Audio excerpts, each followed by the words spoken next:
ಕರ್ನಾಟಕ ರಾಜ್ಯ ಸರ್ಕಾರ ವೈದ್ಯಾಧಿಕಾರಿಗಳ ಸಂಘದ ದಕ್ಷಿಣ ಕನ್ನಡ ಶಾಖೆಯ ಅಧ್ಯಕ್ಷನಾಗಿದ್ದೀನಿ. ಇದು ಡಾಕ್ಟರ್ ಅಕ್ಷತಾ ಅವರು ಸಂಘದ ಕಾರ್ಯದರ್ಶಿಯಾಗಿದ್ದಾರೆ. ಇದು ಡಾಕ್ಟರ್ ರಾಜೇಶ್ ಅವರು ಉಪಾಧ್ಯಕ್ಷರಾಗಿದ್ದಾರೆ. ಅದು ಡಾಕ್ಟರ್ ತುಫೇಲ್ ಅವರು ಖಜಾಂಜಿ ಆಗಿದ್ದಾರೆ. ಡಾಕ್ಟರ್ ಶರತ್ ಬಾಬು ಅವರು ನಮ್ಮ ವೈಸ್ ಪ್ರೆಸಿಡೆಂಟ್, ಇನ್ನೊಂದು ವೈಸ್ ಪ್ರೆಸಿಡೆಂಟ್ ಆಗಿದ್ದಾರೆ. ಇವರು ಶ್ರೀಮತಿ ಮಹಾಲಕ್ಷ್ಮಿ ಅಂತ. ಇದು ಆರೋಗ್ಯ ಇಲಾಖೆ ಎಲ್ಲ ವೃಂದದ ಸಂಘದ ದಕ್ಷಿಣ ಕನ್ನಡ ಶಾಖೆಯ ಅಧ್ಯಕ್ಷರಾಗಿದ್ದಾರೆ. ಹಾಗೆ ಅವರು ಯೋಗೇಶ್ ಅವರು ಆರೋಗ್ಯ ಇಲಾಖೆ ಎಲ್ಲ ವೃಂದದ ಸಂಘದ ಕಾರ್ಯದರ್ಶಿಯಾಗಿದ್ದಾರೆ. ಇವತ್ತು ನಾವು ಇದು ಪ್ರೆಸ್ ಮೀಟ್ ಕರೆದ ಉದ್ದೇಶ ಏನಂದರೆ, ನಮ್ಮ ಬಹು ವರ್ಷಗಳ ಒಂದು ಬೇಡಿಕೆಗಳನ್ನು ಇಲ್ಲ, ಅದರ ಬಗ್ಗೆ ನಾವು ಈ ಒಂದು ಪತ್ರಿಕಾಗೋಷ್ಠಿ ಕರೆದಿದ್ದೀವಿ. ಈಗಾಗಲೇ ನಾವು ನಮ್ಮ ಮಾತೃ ಸಂಘದಿಂದ KGM Karnataka government medical officers association ಮತ್ತು ರಾಜ್ಯ ವೈದ್ಯಕೀಯ ಸಿಬ್ಬಂದಿಗಳ ಮೆಡಿಕಲ್ ಎಜುಕೇಷನ್ ಡಿಪಾರ್ಟ್ಮೆಂಟ್ ಮತ್ತು ಹಾಗೂ ಎಲ್ಲ ವೃಂದದ ಸಂಘದ ವತಿಯಿಂದ ನಾವು ಈಗಾಗಲೇ ನಮ್ಮ ಇಲಾಖೆಗೆ ಸರ್ಕಾರಕ್ಕೆ ನಾವು ನಮ್ಮ ಬೇಡಿಕೆಗಳು ಹಾಗೂ ನಾವು ಮುಂದಿನ ಕ್ರಮಗಳು, ಬೇಡಿಕೆಗಳು ಈಡೇರಲಿಲ್ಲ ಅಂದರೆ ಏನು ನಮ್ಮ ಕ್ರಮಗಳು ಕೈಗೊಳ್ತೀವಿ ಅನ್ನೋ ಒಂದು ವಿಷಯದಲ್ಲಿ ನಾವು ಈಗಾಗಲೇ ಕೊಟ್ಟಿದ್ದೀವಿ. ಈಗಾಗಲೇ ನಿಮ್ಮಲ್ಲಿ ನಾವು ಪತ್ರಿಕಾಗೋಷ್ಠಿಯ ನಾವು ಸಾರಾಂಶವನ್ನು ಕೊಟ್ಟಿದ್ದೀವಿ. ನಮ್ಮ ಒಂದು 12 ಬೇಡಿಕೆಗಳಿದೆ. ಇದು ಇತ್ತೀಚಿನ ದಿನದಲ್ಲ, it's a long pending, overdue ಆಗಿರೋವಂಥ ಬೇಡಿಕೆಗಳು. ಹಾಗೆ ಈ ಬೇಡಿಕೆಗಳು ನಮಗೆ ಮೊದಲ ಹಂತದಲ್ಲಿ ನಾವು 10ನೇ ತಾರೀಕಿಂದ 10ನೇ ತಾರೀಕು ತನಕ ನಾವು ಟೈಮ್ ಕೊಟ್ಟಿದ್ದೀವಿ ಸರ್ಕಾರಕ್ಕೆ, 10ನೇ ಮಾರ್ಚ್ ತನಕ. ಸೊ ನಮ್ಮ ಈ ಬೇಡಿಕೆಗಳು ಈಡೇರಲಿಲ್ಲ ಅಂದರೆ ನಾವು 11ನೇ ತಾರೀಕಿಂದ 15ನೇ ತಾರೀಕು ತನಕ ಮಾರ್ಚ್ ನಾವು ಕಪ್ಪು ಪಟ್ಟಿಯನ್ನು ಧರಿಸಿ ಖಾಲಿ ಎಮರ್ಜೆನ್ಸಿ ಕೇಸಸ್ನ ನಾವು ನೋಡ್ತೀವಿ. ರೆಗ್ಯುಲರ್ OPD ಸ್ಥಗಿತ ಮಾಡ್ತೀವಿ. ಹೊರರೋಗಿ ವಿಭಾಗದಲ್ಲಿ ಹೊರರೋಗಿಗಳನ್ನು ನೋಡೋದಿಲ್ಲ, ಎಮರ್ಜೆನ್ಸಿ ಮಾತ್ರ ನೋಡೋದಂಥದ್ದು.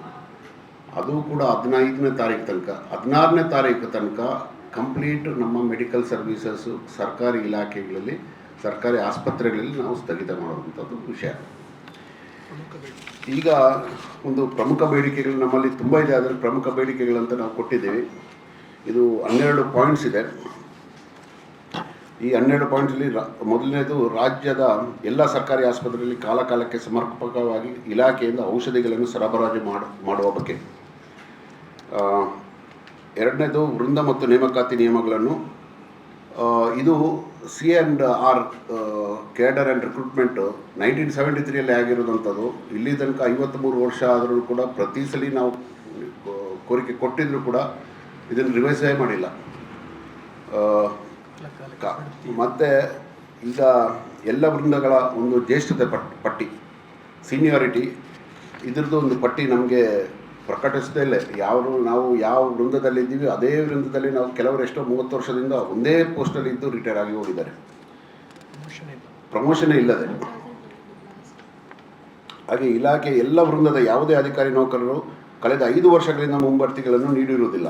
5 ವರ್ಷದಿಂದ ನಮಗೆ ಯಾವ ಟೈಪದು ಪ್ರಮೋಷನ್ಸ್ ಆಗಲಿ ಇನ್ಕ್ರಿಮೆಂಟ್ಸ್ ಆಗಲಿ ನಮಗೆ ಬಂದಿಲ್ಲ.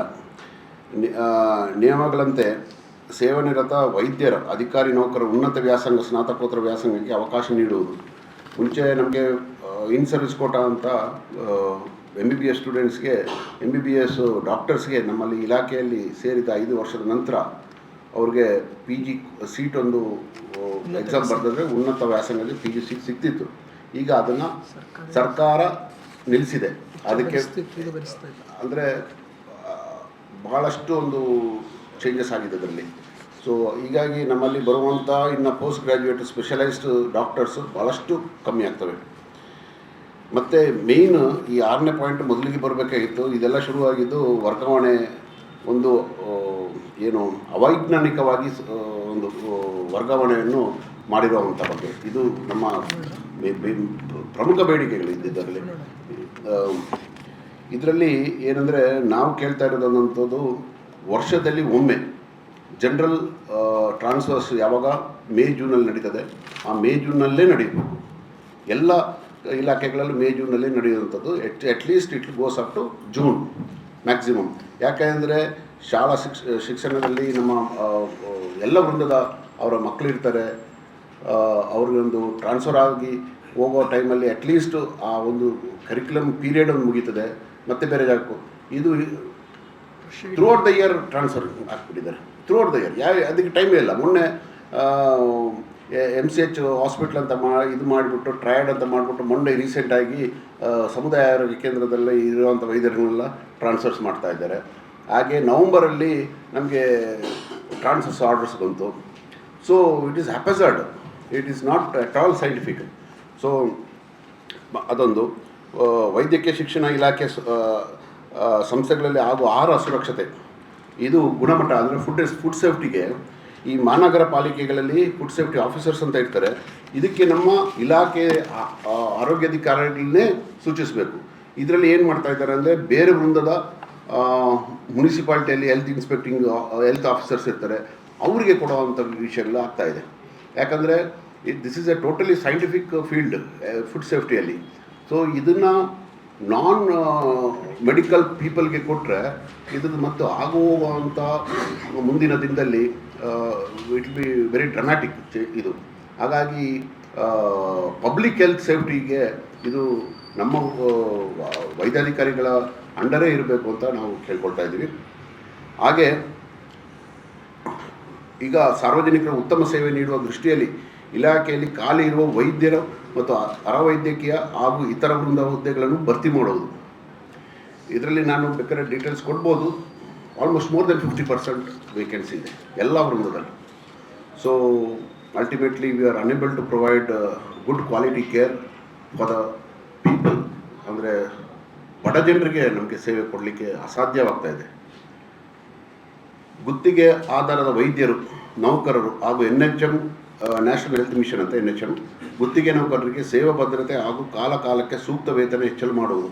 ಇತ್ತೀಚೆಗೆ ನೀವು ಕೇಳಿರ್ತೀರಿ, ನಮ್ಮ ಸುಳ್ಯದಲ್ಲಿ ಒಂದು ಇನ್ಸಿಡೆಂಟ್ಸ್ ಆಗಿತ್ತು. 6 ತಿಂಗಳು ಏನು ವೇತನ ಬರಲಿಲ್ಲ ಅಂತ ಅವ್ರು ರಿಸೈನ್ ಮಾಡಿದರು.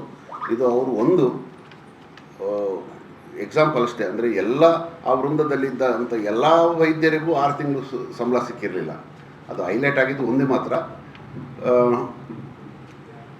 ಅದೇ ರೀತಿ 6 ತಿಂಗಳಿಗೆ ಒಮ್ಮೆ ಸಂಬಳ ಕೊಟ್ಟರೆ ಇಟ್ ಈಸ್ ಪ್ಯಾಥೆಟಿಕ್. ಅದೇ ರೀತಿ ನಮ್ಮ NHM ನೌಕರರು, ನಾವು ಹೇಳಿದಾಗೆ ಈಗ ಔಟ್ಸೋರ್ಸಿಂಗಲ್ಲಿ NHM ವರ್ಕರ್ಸ್ ಇದ್ದಾರೆ, ಅವ್ರಿಗೂ 3-4 ತಿಂಗಳಿಗೆ ಒಂದ್ಸಲಿ ಸಂಬಳ ಸಿಗೋದು. ನಮ್ಮಲ್ಲಿ ಸ್ಟಾಫ್ಸು, ನಮ್ಮಲ್ಲಿ ಆಫೀಸರ್ಸ್, ಕ್ಲರಿಕಲ್ ಸ್ಟಾಫ್ಸು ಆಗಲಿ ಎಷ್ಟೋ ವೈದ್ಯರು NHM ಅಲ್ಲಿ ಇದ್ದಾರೆ, ಅವ್ರಿಗೆ ಕಾಲಕ್ಕೆ ಟೈಮ್ಗೆ ಸಂಬಳ ಸಿಗೋದಿಲ್ಲ, ವಿಚ್ ಈಸ್ ದೇರ್ ರೈಟ್. ಹಾಗೆ ಮುಂಬಡ್ತಿನೂ ಸಿಗ್ತಾಯಿಲ್ಲ ಅವ್ರಿಗೆ, ಯಾವ ಥರದ್ದು ಇನ್ಸೆಂಟಿವ್ಸ್ ಇಲ್ಲ ಅವ್ರಿಗೆ. ಸೊ ಅವ್ರಿಗೂ ಕೂಡ ಇನ್ಸೆಂಟಿವ್ಸ್ ಕೊಡಬೇಕು, ಕಾಲಕ್ಕೆ ಅವ್ರಿಗೆ ಸೂಕ್ತ ವೇತನ ಹೆಚ್ಚಳು ಮಾಡಬೇಕು ಅಂತ ನಾವು ಕೇಳ್ಕೊಳ್ತಾ ಇದ್ದೀವಿ. ಇದು ಇಲಾಖೆಯಲ್ಲಿ ಕೇಂದ್ರ ಪುರಸ್ಕೃತ ಯೋಜನೆ ಅಡಿ ಕಾರ್ಯನಿರತವಾಗಿರುವ ಸುಮಾರು 6,000 ಅಧಿಕಾರಿ ನೌಕರರು ಹಲವಾರು ವರ್ಷಗಳಿಂದ 3-4 ತಿಂಗಳಿಗೊಮ್ಮೆ ವೇತನ ಭತ್ಯೆಗಳನ್ನು ನೀಡುತ್ತಿದ್ದು, ಪ್ರತಿ ತಿಂಗಳು ಮೊದಲ ವಾರದಲ್ಲಿ ವೇತನ ಭತ್ಯೆಗಳನ್ನು ನೀಡುವುದು. ಇದು ಕೂಡ ಅಷ್ಟೇ, 1 ವರ್ಷ ಆದ ನಂತರ ಕೂಡ ಕೆಲವು ಭತ್ಯೆಗಳು ಸಿಗೋದೇ ಇಲ್ಲ, ಮತ್ತು ಅದನ್ನು ನಾವೇ ಮರ್ತೇ ಬಿಡ್ತೀವಿ ಯಾರು ಹೋಗೋದು ಅಂತ. ಅಲ್ಲಿ ತನಕ ನಮಗೆ ನಮ್ಮ ವೇತನ ಭತ್ಯೆಗಳು ಸಿಗ್ತಾಯಿಲ್ಲ. ಇಲಾಖೆಯಲ್ಲಿ ಕಾರ್ಯನಿರ್ವಹಿಸುತ್ತಿರುವ ವೈದ್ಯರು, ತಜ್ಞ ವೈದ್ಯರು, ಇತರ ಸಿಬ್ಬಂದಿಯವರಿಗೆ ನಮಗೆ CGHS ಇಲ್ಲಾಂದರೆ AICTE ವೈದ್ಯಕೀಯ ಶಿಕ್ಷಣ ಇಲಾಖೆ ಏನಿದೆ, ಮೆಡಿಕಲ್ ಎಜುಕೇಷನ್ ಡಿಪಾರ್ಟ್ಮೆಂಟಲ್ಲಿ ವೇತನ ಏನಿದೆ ಅದನ್ನೇ ಜಾರಿ ಮಾಡಲಿ ಅಂತ ನಾವು ಕೇಳ್ಕೊಳ್ತಾ ಇದ್ದೀವಿ. ಹಾಗೆ ಇನ್ನೊಂದು ಇತ್ತೀಚಿನ ದಿನದಲ್ಲಿ ನಿಮಗೆ ಬಂದಿತ್ತು ಏನಂದರೆ, ಸರ್ಕಾರಿ ವೈದ್ಯರಿಗೆ ನಮಗೆ NPA ಅಂತ ಅಲವೆನ್ಸ್ ಕೊಡೋದಿಲ್ಲ. ನಾನ್ ಪ್ರಾಕ್ಟೀಸಿಂಗ್ ಅಲವೆನ್ಸ್ ಅಂತ ಬೇರೆ ಕೆಲವು ರಾಜ್ಯಗಳಲ್ಲಿದೆ. ನಾನ್ ಪ್ರಾಕ್ಟೀಸಿಂಗ್ ಅಲವೆನ್ಸ್ ಇದೆ. ಅಂದರೆ ಸರ್ಕಾರಿ ವೈದ್ಯರು ಪ್ರಾಕ್ಟೀಸ್ ಮಾಡಬಾರ್ದು ಅಂತ ಒಂದು ಭತ್ಯೆ ಕೊಡ್ತಾರೆ. ನಮ್ಮಲ್ಲಿ ಕೊಡ್ತಾ ಇಲ್ಲ. ನಮ್ಮಲ್ಲಿ ಆಫ್ಟರ್ ವರ್ಕಿಂಗ್ ಅವರ್ಸ್ ನಾವು ಖಾಸಗಿ ಕೆಲಸ ಮಾಡ್ಬೋದು ಅಂತ ಇದೆ. ಆದರೆ ಈ ಖಾಸಗಿ ಕೆಲಸದಲ್ಲಿ ಈಗ ಒಂದು ಕಡ್ಡಿ ಹಾಕಿದ್ದಾರೆ. ಏನಂದರೆ ತಜ್ಞ ವೈದ್ಯರಾಗಲಿ ಯಾವುದೇ ವೈದ್ಯರಾಗಲಿ ಬರೀ ಒ ಪಿ ಡಿ ಮಾತ್ರ ನೋಡಬೇಕು, ಹೊರ ರೋಗಿ ಮಾತ್ರ ನೋಡಬೇಕು, ಅದು ಒ ಪಿ ಡಿ, ಒಳ ರೋಗಿಗಳನ್ನ ನೋಡಲೇಬಾರ್ದು ಅಂತ. ಇದು ಎಷ್ಟಕ್ಕೆ ಅಂದರೆ ಅರ್ಥ ಮಾಡ್ಕೊಳ್ಳೋದಂದರೆ it doesn't make any sense. ಈಗ ಗೈನಕಾಲಜಿಸ್ಟು ಒಂದು ಹೆರಿಗೆ ಮಾಡಬೇಕು ಅಂತ ಇದ್ದರೆ ಹೊರ ರೋಗಿಯಾಗಿ ಅವ್ರನ್ನ ಹೆರಿಗೆ ಮಾಡಲಿಕ್ಕೆ ಆಗ್ತದಾ, ಒಳರೋಗಿಯಾಗಿ ಅವ್ರಿಗೆ ಹೆರಿಗೆ ಮಾಡಬೇಕಾಗ್ತದೆ. ಒಂದು ಸರ್ಜನ್ ಒಂದು ಸಣ್ಣ ಆಪ್ರೇಷನ್ ಮಾಡಬೇಕಂದ್ರೆ ಅಡ್ಮಿಟ್ ಮಾಡಿಯೇ ಆಪ್ರೇಷನ್ ಮಾಡಬೇಕೇ ಹೊರತು ಹೊರ ರೋಗಿ ಔಟ್ ಪೇಷಂಟ್ ಡಿಪಾರ್ಟ್ಮೆಂಟಲ್ಲಿ ಮಾಡಲಿಕ್ಕೆ ಆಗೋದಿಲ್ಲ. So this is extremely unscientific. ಯಾಕೆ ಮಾಡಿದ್ದಾರೆ ಅಂತಲೂ ಆಗೋದಿಲ್ಲ ಇದು. ಹಾಗಾಗಿ ಇದನ್ನು ಕೂಡ ನಮ್ಮಲ್ಲಿ ಈ ಒಂದು ಏನು ಆರ್ಡರ್ ಬಂದಿದೆ ಅದನ್ನು ಕೂಡ ವಾಪಸ್ ತಗೊಳ್ಬೇಕು ಅಂತ ಕೇಳ್ಕೊಳ್ತಾ ಇದ್ದೀವಿ. ಅದೇ ರೀತಿ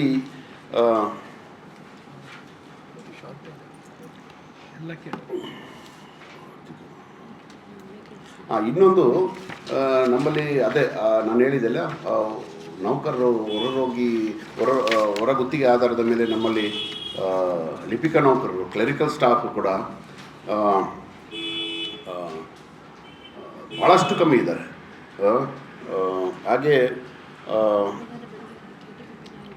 ಹಾಗೆ ನಮ್ಮಲ್ಲಿ ಅಂದರೆ ಇಡೀ ಡಿಸ್ಟ್ರಿಕ್ಟ್ಸಲ್ಲಿ, ತಾಲೂಕ್ಸಲ್ಲಿ ಒಂದೊಂದು ಇಬ್ಬರಿಬ್ಬರು ಲಿಪಿಕಾ ನೌಕರರು, ಕ್ಲರಿಕಲ್ ಸ್ಟಾಫ್ ಇರೋದಂಥದ್ದು ಭಾಳಷ್ಟು.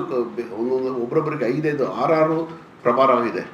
ಸೊ ಕೆಲವೊಂದು ಇವನ್ನು ಅವರು ಕೆಲವು ಬೇಸಿಕ್ ಕೆಲಸ ಮಾಡೋದ್ರಲ್ಲಿ ಭಾಳಷ್ಟು ಲೇಟ್ ಆಗ್ತದೆ. ಸೊ ಹಾಗಾಗಿ ಈ ನಮ್ಮ ಬೇಡಿಕೆಗಳು ಇದು ಮೊದಲಿಗಾಗಿ 12 ಬೇಡಿಕೆಗಳನ್ನು ನಮಗೆ ಈಡೇರಿಸಬೇಕು ಅಂತ ನಾವು ಸರ್ಕಾರ ಹತ್ರ ಕೇಳ್ತಾ ಇದ್ದೀವಿ. ಅದೇ ರೀತಿ ಮೊದಲಿಗೆ ಹೇಳಿದಾಗೆ 10ರಿಂದ 15ನೇ ತಾರೀಕು ತನಕ ನಾವು ಹೊರರೋಗಿ ವಿಭಾಗವನ್ನು ಮುಚ್ಚಿ ಖಾಲಿ ಕ್ಯಾಶುಯಾಲಿಟಿ ಅಂದರೆ ಎಮರ್ಜೆನ್ಸೀಸ್ ಮಾತ್ರ ನೋಡ್ತೀವಿ. 16ನೇ ತಾರೀಕಿಂದ ನಾವು ಕಂಪ್ಲೀಟ್ ಸ್ಥಗಿತ ಮಾಡುವಂಥ ವಿಷಯ. ಇದು ರಾಜ್ಯದಲ್ಲಿ ಆಗ್ತಾ ಇರೋವಂಥ ಒಂದು ಪ್ರತಿಭಟನೆ, ಮುಷ್ಕರನಲ್ಲ, ಪ್ರತಿಭಟನೆ. ಜನಸಾಮಾನ್ಯರಿಗೆ ಅರ್ಥ ಆಗಬೇಕು, ನಾವು ಎಷ್ಟು ಒಂದು ಕಷ್ಟದಿಂದ ನಾವು ಕೆಲಸ ಮಾಡ್ತಾಯಿದ್ದೀವಿ. Because we are the doctors are the public face of health institution. ನಮಗೆ ಭಾಳಷ್ಟು ಒಂದಂದರೆ ಜನರು ಬಂದು ಗಲಾಟೆನೂ ಮಾಡ್ತಾರೆ, ಯಾಕಿಲ್ಲ, ಔಷಧಿಗಳಿಲ್ಲ ಅಂತ. ಈಗ ಔಷಧಿಗಳಿಲ್ಲ ಅಂತ ಈಗ ಮೊನ್ನೆ ತಾನೇ ಭಾಳ ಒಂದು ವಿಷಯ ಆಗಿತ್ತು. ಖಂಡಿತವಾಗಲೂ ಔಷಧಿ ನಮಗೆ ಪೂರೈಕೆ ಆಗ್ತಾಯಿಲ್ಲ. ಔಷಧಿಗಳು ಯಾಕೆ ಅಂದರೆ ನಮಗೆ ಸೆಂಟ್ರಲ್ ಲಾಜಿಸ್ಟಿಕ್ಸಿಂದನೇ ಬರ್ತಾಯಿಲ್ಲ ಮೆಡಿಸಿನ್ಸು. ನಾವು ನಮ್ಮ ಆಸ್ಪತ್ರೆಯಲ್ಲಿ ಇರುವಂಥ ಅನುದಾನದಲ್ಲಿ ಅಂದರೆ ABR ಆಯುಷ್ಮಾನ್ ಭಾರತದಿಂದ ನಾವು ಏನು ನಮ್ಮ ಆಸ್ಪತ್ರೆ ನಾವು ಏನು ತಗೊಳ್ತೀವಿ ಅದರಿಂದ ನಾವು ಯೂಸ್ ಮಾಡಿ, ನಾವು ಅದರಲ್ಲಿ 40% ನಾವು ಯೂಸ್ ಮಾಡಿ ಬಂದಿದ್ದೆ ಮೆಡಿಸಿನ್ಸ್ ಆ್ಯಂಡ್ ಇನ್ನಿತರ ಉಪಕರಣಗಳಿಗೆ. ನಾವು ಅದನ್ನು ಯೂಸ್ ಮಾಡಿ ಕೂಡ ನಮಗೆ ಬೇಸಿಕ್ ಎಮರ್ಜೆನ್ಸಿ ಮೆಡಿಸಿನ್ಸ್ ನಮಗೆ ಲಭ್ಯವಾಗ್ತಾಯಿಲ್ಲ. ನಾವು ಫಾರ್ ಎಕ್ಸಾಂಪಲ್ ಇಂಜೆಕ್ಷನ್ ಇನ್ಸುಲಿನ್ ಇರಲಿ, ಆ್ಯಂಟಿಬಯೋಟಿಕ್ಸ್ ಇರಲಿ, ಎಲ್ಲ ಖರೀದಿ ಮಾಡ್ತಾ ಇರೋದು ನಮ್ಮ ಸಂಸ್ಥೆಯಿಂದಲೇ. ನಮಗೆ ಸರ್ಕಾರ ನೀಡ್ತಾ ಇಲ್ಲ. ಸೊ ಆದ್ದರಿಂದ ಕೈ ಕಟ್ಟಿ ಕೆಲಸ ಮಾಡಿದ್ದಾಗೆ ಆಗ್ತಾಯಿದೆ ನಮಗೆ.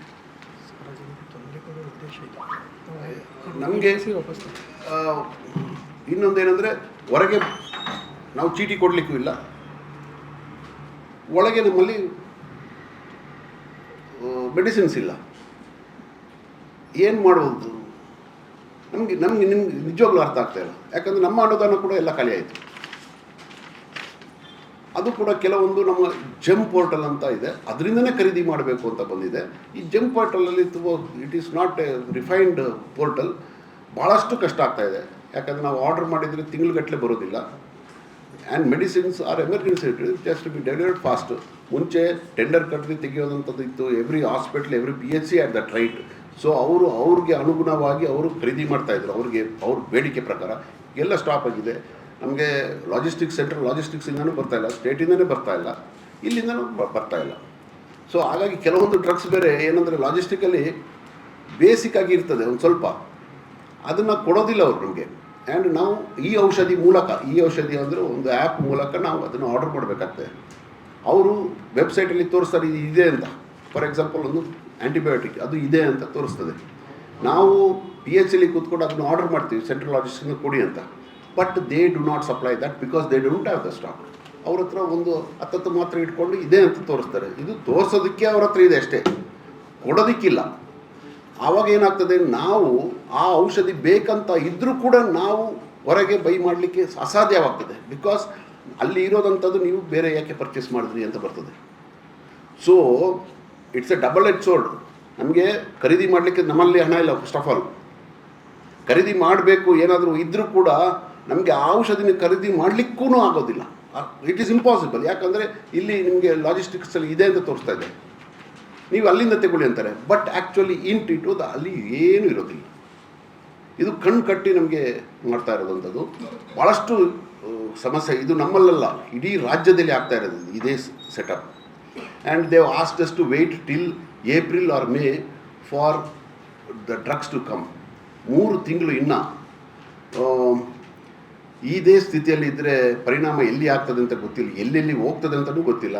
ಸೊ ಜನಸಾಮಾನ್ಯರಿಗೆ ಖಂಡಿತವಾಗಲೂ ಇದು ಭಾಳಷ್ಟು ಕಷ್ಟ ಕೊಡ್ತಾ ಇದೆ. ಆ್ಯಂಡ್ ಅವ್ರಿಗೆ ಮಾತ್ರ ಅಲ್ಲ, ನಮ್ಮ ಡಾಕ್ಟರ್ಸ್ ಕೂಡ they are feeling the brunt of this. ಯಾಕಂದರೆ they are the face of the health institute. ನಮ್ಮ public health institute faces are doctors. ಬೈಯೋದೆಲ್ಲ ಅವರಿಗೆ ಜನರು. ಮತ್ತು ಸೋಷಿಯಲ್ ಮೀಡಿಯಾದಲ್ಲೂ ಕೂಡ ನಮ್ಮ ಇಲಾಖೆಯ ಬಗ್ಗೆ ಅಪಪ್ರಚಾರ ಕೂಡ ಇದಾಗ್ತದೆ ಇದು ಪ್ರಕಾರ. ಸೊ